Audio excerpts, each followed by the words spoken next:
Lorsque la nounou a prévenu qu'elle n'allait pas venir, Jessica, mère célibataire, n'a eu d'autre choix que d'amener son enfant de 3 ans avec elle au travail. Il avait promis de bien se tenir pendant qu'elle assistait à une réunion, mais il a fini par faire quelque chose de totalement inattendu. Avec le genre de journée qu'elle passait, la loi de Murphy aurait dû s'appeler la loi de Jessica. Jessica a vécu une succession d'événements négatifs.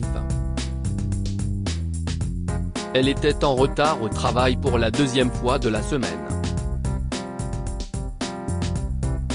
Le jour d'une réunion importante, elle a eu une grosse tache de confiture sur son unique chemise propre. Et sa nounou a prévenu qu'elle ne pouvait pas être présente ce jour-là.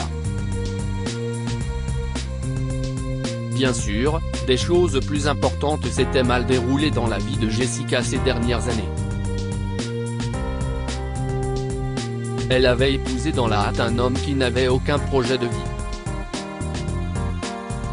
3 mois après son mariage avec Marcus, une grossesse non désirée a mis en suspens la carrière florissante d'avocate de Jessica. Et 1 an après la naissance de son fils Keith, elle a quitté son mari.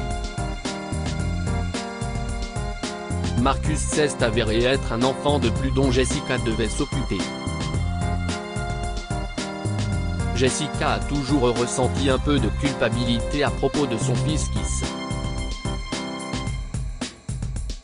Ce dernier a désormais 3 ans, et il aime sa maman à la folie. Mais Jessica pouvait à peine consacrer du temps à Keith. Dans sa tentative de relancer sa carrière après une longue pause, elle a pris le premier emploi qu'elle a trouvé. Il s'agissait d'une start-up formée par un groupe de jeunes garçons qui étaient des génies créatifs et techniques, mais qui avaient un faible sens de l'organisation. Le travail de Jessica consistait à travailler de longues heures à rédiger des contrats, à assister à des réunions et, parfois, à empêcher ses patrons de conclure des accords scandaleux avec des clients peu fiables. Au moins, il me paie bien, se justifiait Jessica auprès de ses pairs, tout en sachant que son salaire était loin d'égaler le leur. De petites bouchées, maman.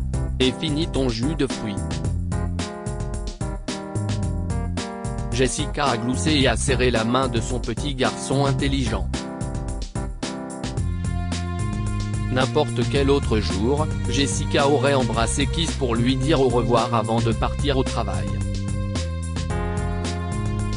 Elle serait montée dans la voiture, aurait allumé la radio, et aurait fait le vide dans son esprit.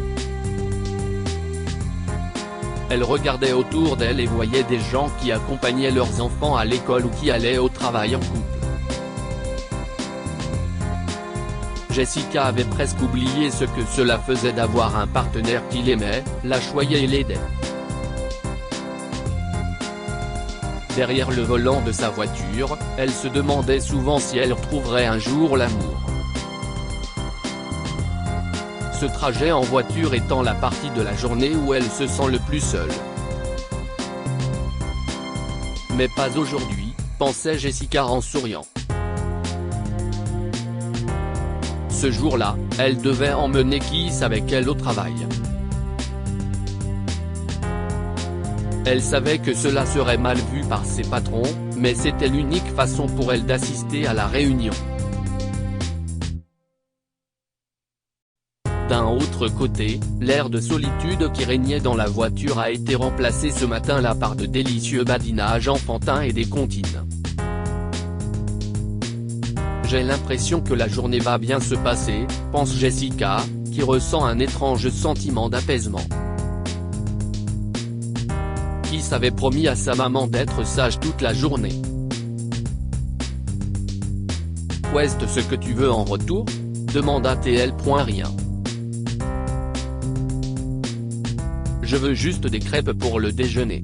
Alors, avec les crêpes dans un coin de sa tête, Keith a fait de son mieux pour ne pas appuyer sur tous les boutons de l'ascenseur de luxe, ni toucher les vases, ni faire des saltos sur le sol en marbre. Quand Udo, le patron de Jessica, l'a vu arriver avec un enfant, il s'est inquiété.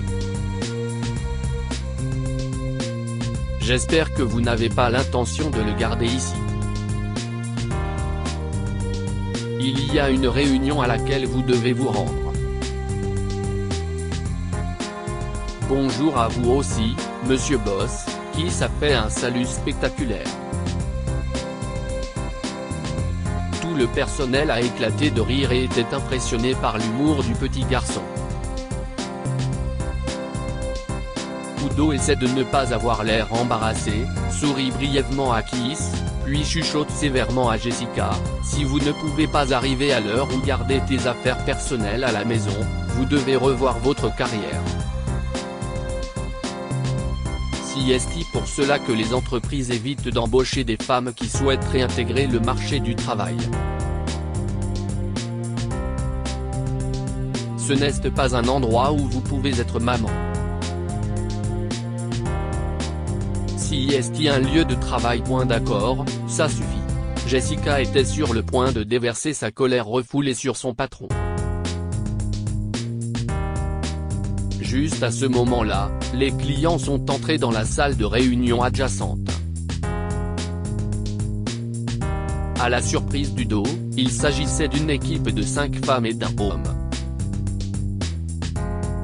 Occupez-vous de votre petit garçon et rejoignez la réunion. Nous avons besoin de vous. Il y avait plus de désespoir que de colère dans la voix d'Udo. Jessica soupire d'épuisement. Je suis également concernée. J'ai besoin que cette négociation se concrétise. Elle installa Keith dans la plus petite salle de conférence, dans un coin, avec une collation, ses crayons de couleur préférés et un livre de coloriage. En se précipitant vers la salle de réunion, elle a demandé à quelques collègues de garder un œil sur lui. Ils étaient ravis de rencontrer son adorable enfant et de passer du temps à discuter avec lui. Dès qu'elle est entrée dans la salle de réunion, Jessica a ressenti une froideur gênante. La réunion ne se passait pas bien. Pour Udo et son équipe, l'entrée de Jessica a été un soulagement. Il savait que si quelqu'un pouvait sauver la réunion et conclure la négociation, cela ne pouvait être qu'elle. Nous pensons simplement que vous ne pouvez pas trouver le bon ton ou le bon langage à commercialiser pour notre entreprise. Nous sommes une marque pour femmes et enfants, et d'après nos échanges avec vous jusqu'à présent, nous ne sommes pas sûrs que vous puissiez vous adapter à notre marché. Nous ne pouvons pas prendre un si gros risque. Mais laissez-moi vous assurer, a commencé à expliquer Udo. Mes collègues et moi avons construit un trait. L'une des femmes de l'équipe du client a remarqué l'enfant. C'était Keith. Il frappait et fixait Jessica à travers la vitre, essayant d'attirer son attention. Si de mal en pire. Je vais définitivement me faire virer. Les collègues qui étaient censés surveiller Keith essayaient de le persuader de s'éloigner, mais le gamin ne bougeait pas. Udo a cédé et a légèrement ouvert la porte. Udo a essayé de convaincre le petit garçon, mais il a lamentablement échoué. Je dois parler à maman. Maman. Keith l'appelle plus fort cette fois. Jessica se précipite alors vers lui. Laissez le garçon entrer, voulez-vous? L'un des clients était curieux de voir ce que l'enfant avait à dire. Maman, j'ai changé Davis. On ne mange pas de crêpes. Je sais que tu n'aimes pas les crêpes. Et nous avons mangé beaucoup de sucre ces derniers temps. Donc, je pense que nous devrions manger des brocolis pour le déjeuner. Juste des brocolis. Je déteste ça, mais j'ai cassé le jouet que tu m'as acheté hier. Lorsque Kiss s'est finalement arrêté pour prendre une respiration et attendre la réponse de sa mère, tous les clients ont éclaté de rire. Ils étaient impatients de le voir de plus près. Viens ici, jeune homme. Quel est ton nom, Kiss ? A-t-il répondu, avec son sourire à faussettes caractéristique. Kiss, mon chéri. Reviens dans 5 minutes, et on t'emmène tous ensemble déjeuner. Qu'est-ce ce que tu en dis ? Jessica acquiesce à la gentillesse des clients et raccompagne Kiss. Vous ne m'avez pas dit que vous avez un lieu de travail adapté aux enfants. Cela change beaucoup de choses. Parlons-en encore. Mais cette fois, nous voulons entendre cette jeune femme, ont-ils dit en désignant Jessica.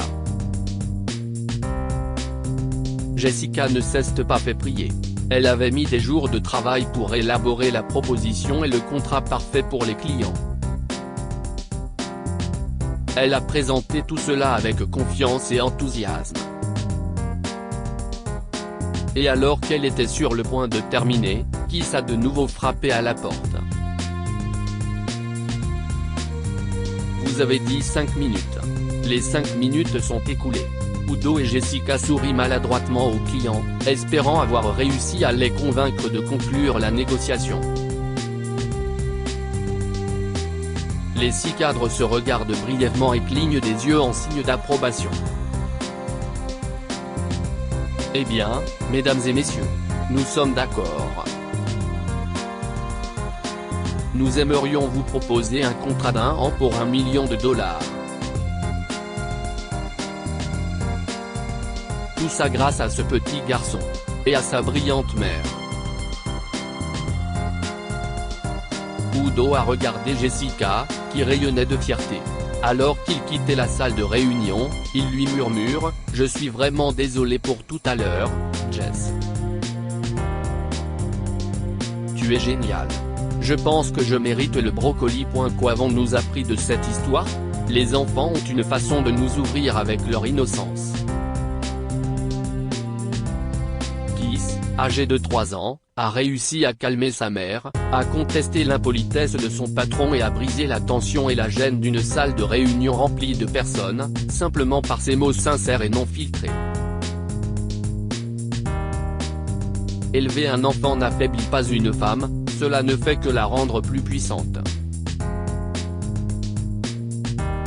Comme les clients l'ont souligné et Jessica l'a démontré, les femmes peuvent poursuivre leur carrière avec clarté, confiance et concentration, même après avoir assumé la responsabilité supplémentaire d'un enfant.